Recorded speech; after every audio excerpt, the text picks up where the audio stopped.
Peace, everybody. Welcome to the VITAL HOOPS Podcast. My name is Fernando Cardenas, aka International XB, and I'm your host. This is episode 11, and we got a lot to talk about today. We're going to be rapping about the NBA. As always, we're going to talk a little bit about the summer leagues and pro-ams. We're going to get into some serious stuff as well, but first and foremost, today is August 11th, and August 11th is hip-hop's birthday. So let's get into it. You already know what it is. Hip-hop culture is my dear culture. And as I always say, it is the culture of basketball as well.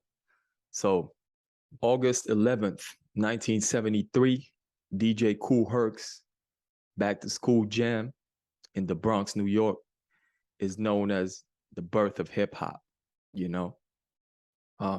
DJ Kool Herc is to many, including myself, the father of hip hop. Some say, depending on who tells the story, some say there were other DJs and other people around that time doing the same thing. Either way,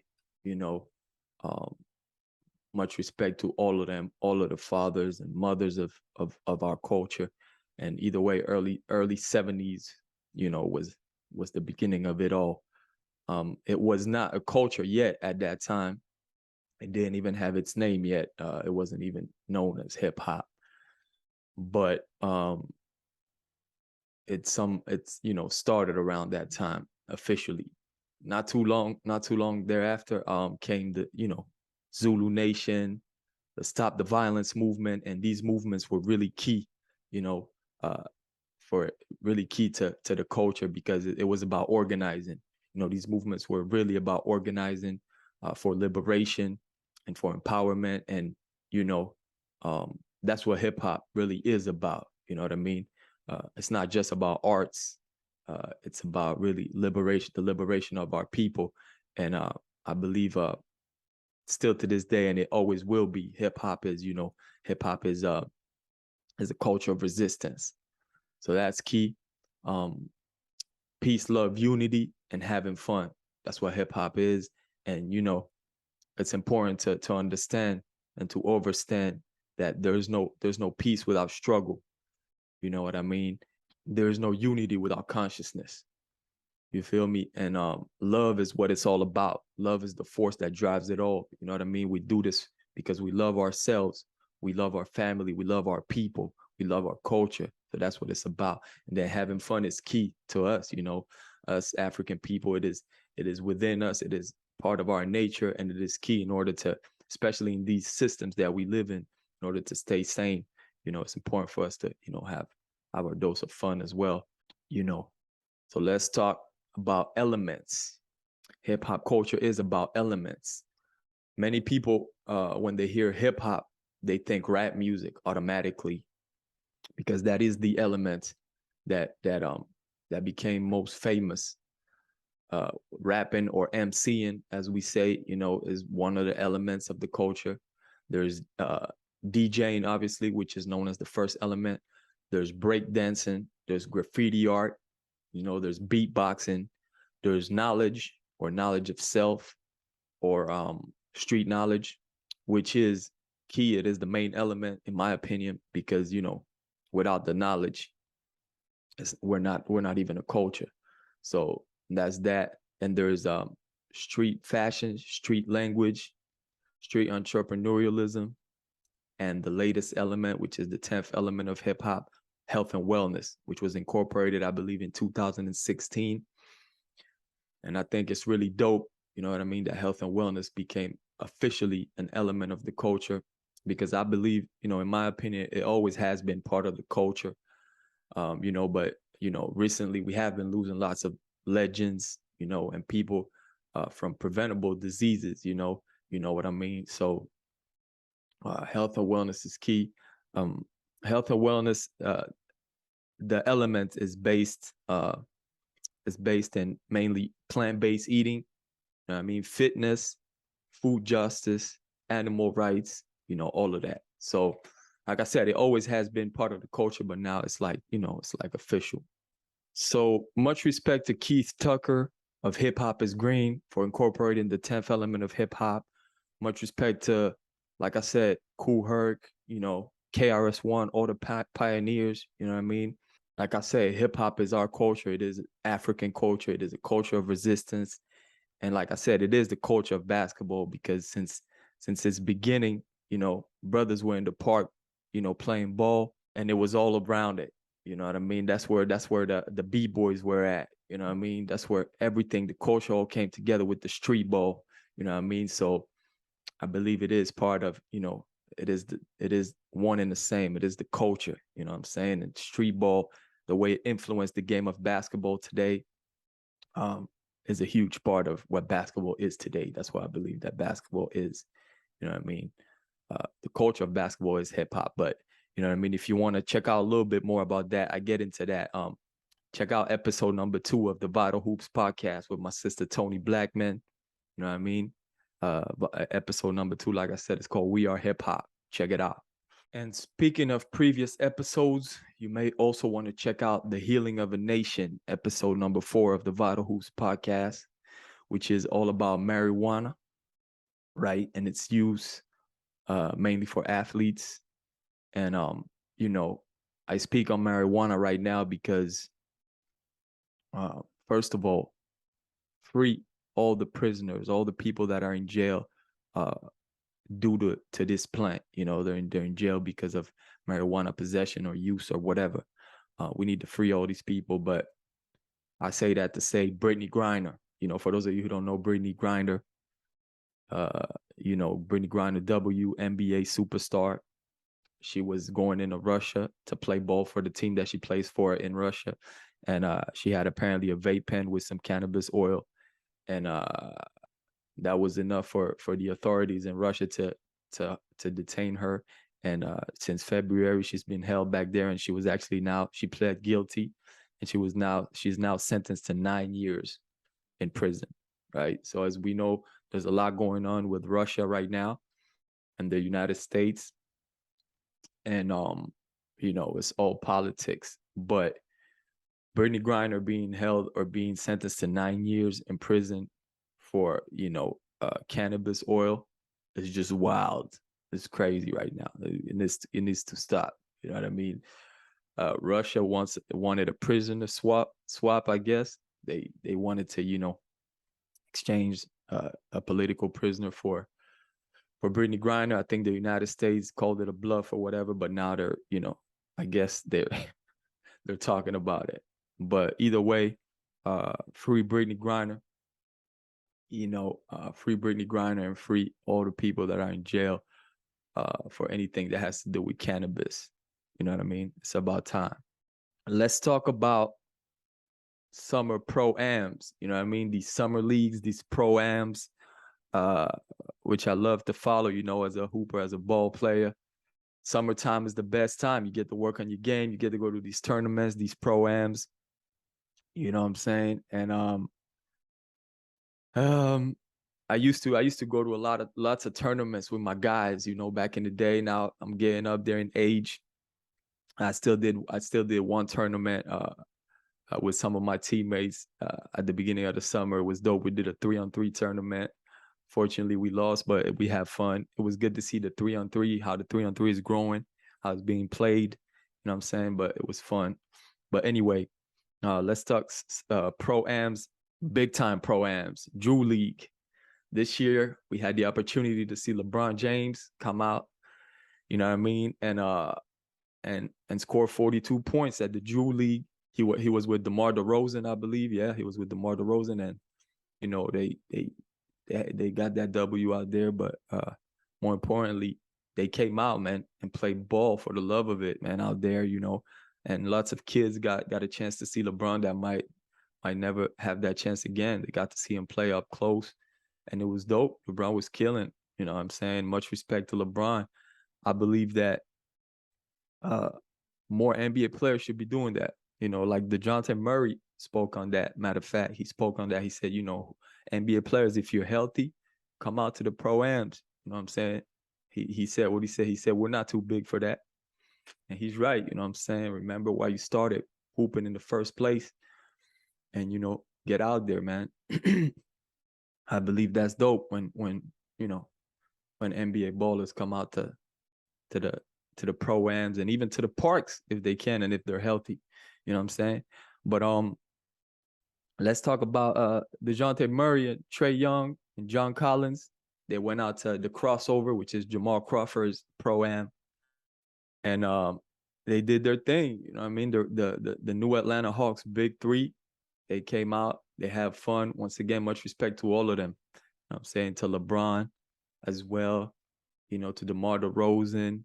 There's been a few NBA players that have come out to pro-ams, you know what I'm saying? And a lot of them always have, but I feel like this summer quite a few came out, and I think that's dope. I think that's dope for the game of basketball in general.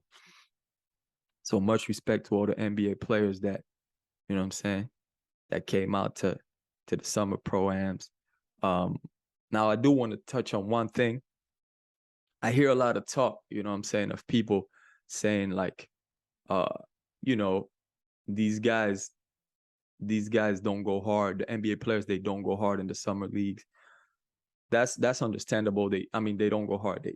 They go hard, but they don't go all out 100%, like crazy deal. That's understandable. You know what I'm saying? They have to be careful. They got to make sure they don't get hurt, all of that. That's understandable. But I hear some people talking, saying, and calling other players, bums or Joes, you know what I mean? And I want to put a stop to that, man. Listen, just because certain players are not in the NBA doesn't mean they're not pros.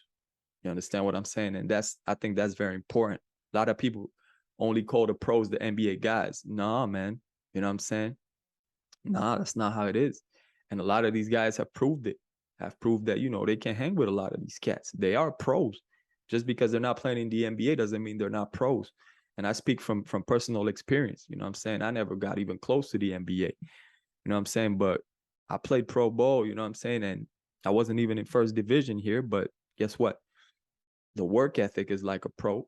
The practice is like a pro. Everything is like a pro. You know what I'm saying? We put in the work, we put in the time, we put in the love of the game is the same. We get paid for playing ball. We don't make the same amount of money, but we're pros as well. You know what I'm saying? So understand that these guys aren't Joes. They're not average Joes. Some of them in pro-ams are. There are some cats that come out that are just, amateurs. But a lot of these dudes, don't get it twisted. They're pros as well. They're not in the league, but they're professional basketball players. You know what I'm saying? And I think that's important to mention. You know what I'm saying? Another thing is the Pro City in New York. 3 of the New York Knicks players came out: Jalen Brunson, Julius Randle, and Obi Toppin. They came out. Once again, like I said, I think it's dope. It's dope that NBA players come out. You know what I'm saying? They lost. And that's it. That kind of proves, my point on what I'm talking about. It's not a guaranteed win out there. But I do believe that they should have won, that they, you know what I'm saying? When you see 3 NBA players together on the same squad and they're actually on the same team, they need to find a way to win. You know what I'm saying? Especially me being a Knicks fan, I'm looking at it like, damn.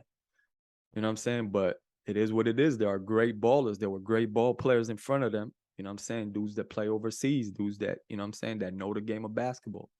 And so, they lost. Once again, like I said, I know and understand that they don't go all out 100%, but I still believe they need to find a way to win, especially when it's, 3 of them from the same squad playing together, and, much respect to all of them. You know what I'm saying? Summer League is dope. Pro-Am, I enjoyed watching some of these games this year.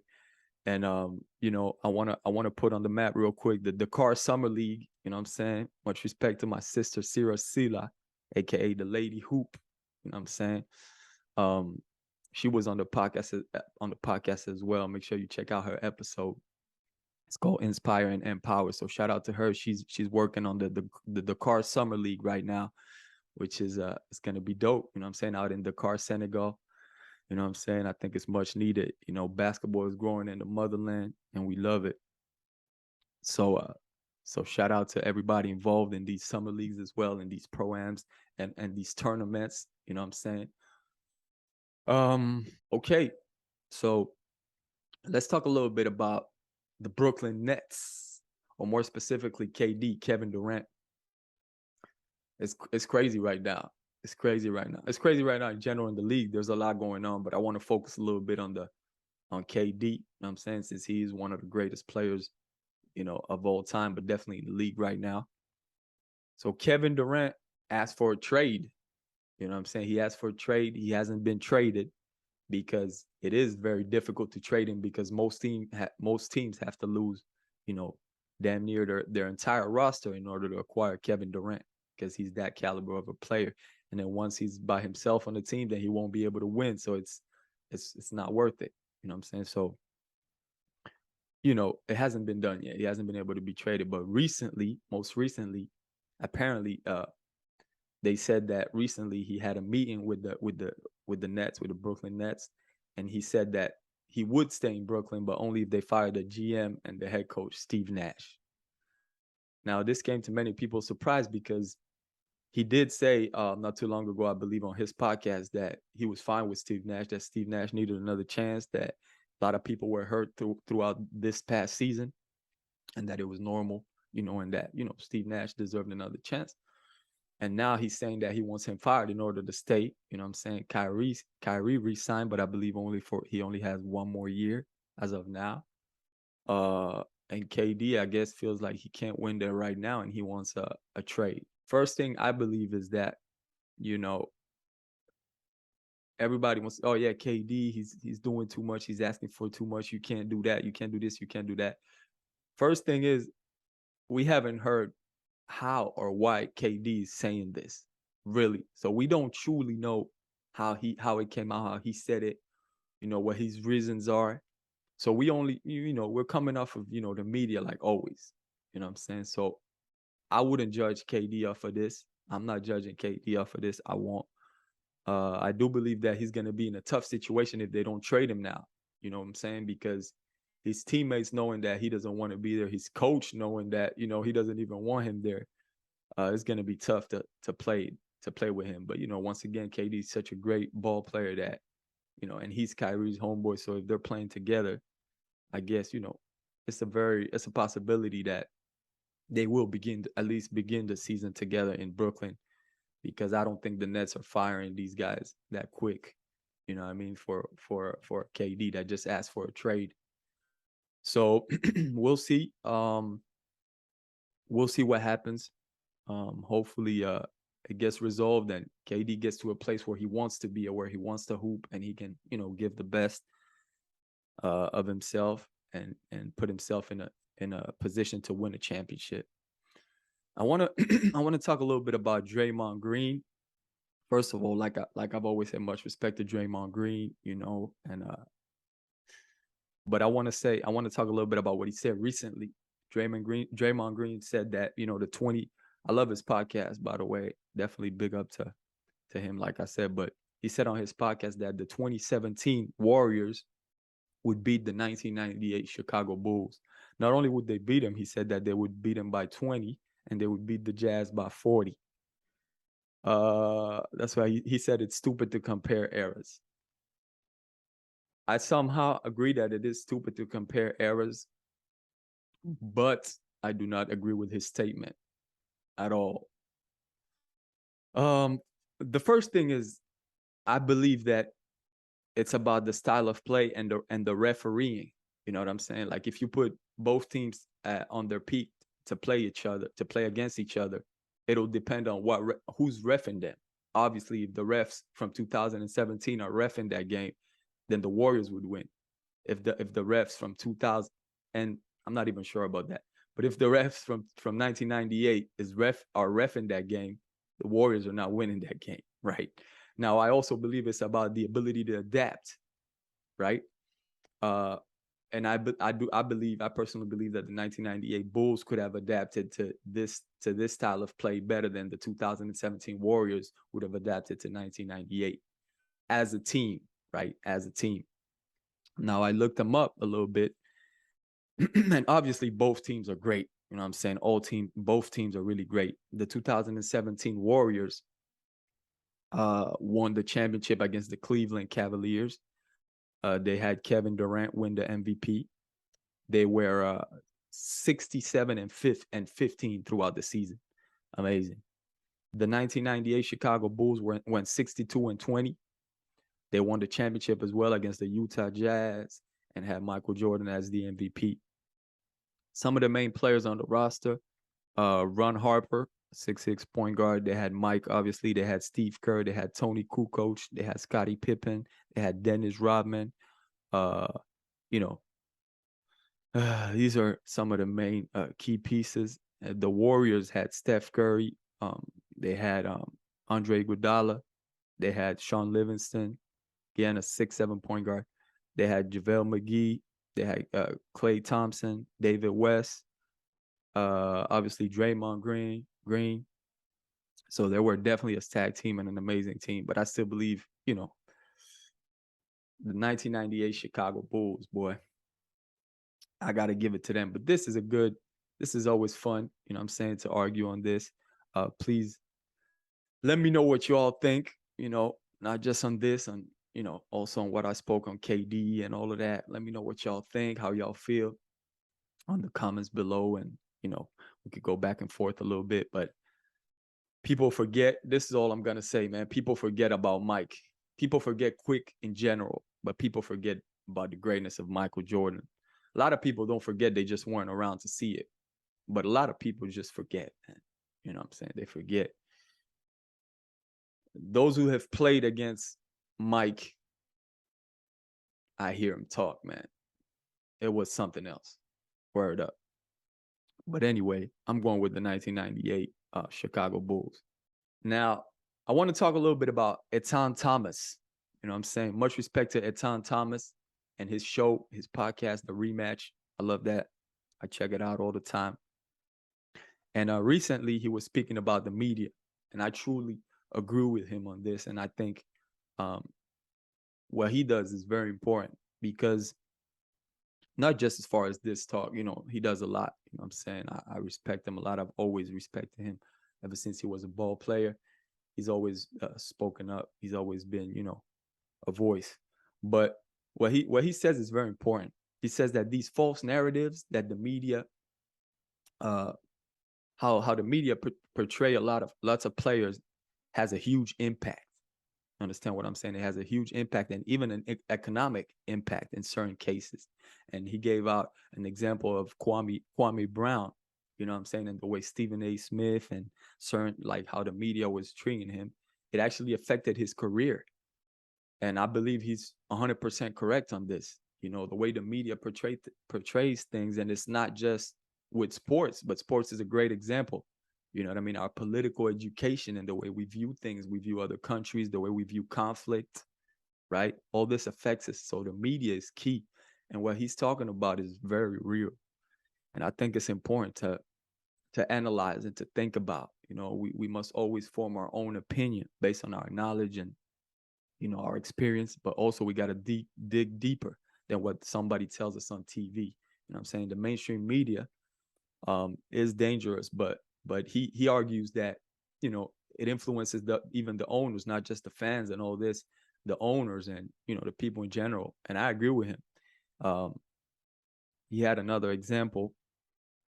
He spoke about, like I said, the Kwame Brown example was one, but he also spoke about Kyrie Irving. And he says that, the way they've been demonizing Kyrie, but if the media would have spoken about Kyrie and they would have approached a mental health argument, the whole thing would be very different. And he's right. He's right. People, the media and these leagues pick and choose, who they want as their faces for mental health and, these kind of things. So just a little something I wanted to touch on. Once again, like I said, let us know what you think. Leave us comments. You can send us an email. But I think this is an interesting conversation. And like I said, much respect to Etan Thomas. It's been a good one. Before we go, I want to touch on something extremely important. It is Black August. For those of you who don't know, please educate yourself a little bit on Black August. Black August is the time to pay tribute to all the Black freedom fighters, all over the world. Those fighters whose resistance resulted in the ultimate sacrifice. You know what I mean?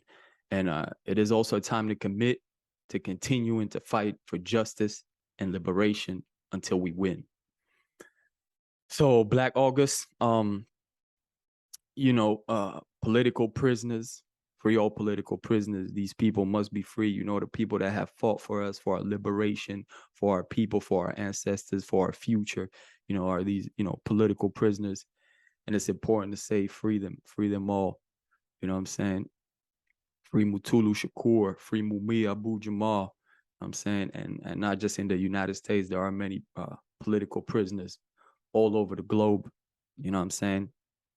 Me being Afro-Cuban, I know that right now this talk is, the situation in Cuba is very complicated. You know what I'm saying? But there are many political prisoners out there right now. There's the well-known cases of Michael Osorbo, you know what I'm saying, and Luis Manuel Alcantara. These brothers, I know these brothers personally. They're artists. You know what I'm saying? They're good people. They're good brothers, and they need to be freed, man. You know what I'm saying? So free them all, free all political prisoners worldwide. You know what I'm saying? When we talk about August, I also want to mention, August 7th just passed, and August 7th, we celebrate the Partido Independiente de Color, which is the Independent Party of Color, the first Black political party in the Western Hemisphere. You know what I'm saying? They formed in 1908, and it was about, Black people having the right. They're from Cuba, and they were murdered. They were assassinated in the 1912 massacre. So 4 years later, they were gaining force. The people were starting to really follow them and rock with them. And obviously the government murdered them and many other people who were with them. So, you know what I'm saying? There's also August 17th, which is Marcus Garvey Day. You know what I'm saying? Marcus Garvey, for those of you who don't know, freedom fighter, one of the fathers of Pan-Africanism, creator of the UNIA, Universal Negro Improvement Association, which was the biggest organization for Black liberation for all Africans around the globe. Creator of the red, black, and green flag, you know what I'm saying, which is obviously my flag, as you can see right here on the microphone. I got my red, black, and green, but, it should be the flag of all people of African descent. So yeah, August is a very special month. You know what I mean? Black August is meant to train. We encourage people to fast, study, and fight, right? So training physically, you know what I'm saying? Staying in shape, staying healthy, you know what I'm saying? Fasting, which is very important and very good to give the system of the digestive system a chance to rest a little bit. You know what I'm saying? Study is key, as we always say. Study the fight, the struggle of our people, what we've been through, but not only that, also the greatness and everything that came before the bad times. Our roots back in Africa, before all this, before the Atlantic slave trade and all this. Study and then fight.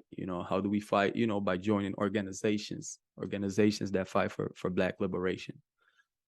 So this is key, you know what I'm saying? So I just wanted to touch on that because it is something that's important, I believe. You know what I'm saying? Like I said, we ball players, we're not just athletes. We need to be in touch with our roots, with our ancestors, with our struggle, and with our greatness. So all of this is part of it. You know what I mean? Before I go, obviously I got my book recommendation. And since it is Black August and we're talking about political prisoners, I'm going with, I want to recommend Live from Death Row from Mumia Abu-Jamal. I'm saying Mumia Abu-Jamal has been unjustly jailed for many years, and he was on death row. And, check out the book, man. It's an amazing book, Live from Death Row, free Mumia. All right, VITAL Hoops Podcast. We want to say thank you. If you like it, if you like what's going on over here, make sure you share. Make sure you share the podcast, spread the word, share it on social media. Give us thumbs up, you know what I'm saying? Give us 5 stars, and we appreciate you. We appreciate you for listening. Make sure you send us an email, vitalhoopspodcast@gmail.com. Let us know what you want us to elaborate on. Let us know what you like, what you don't like. We're open to constructive criticism.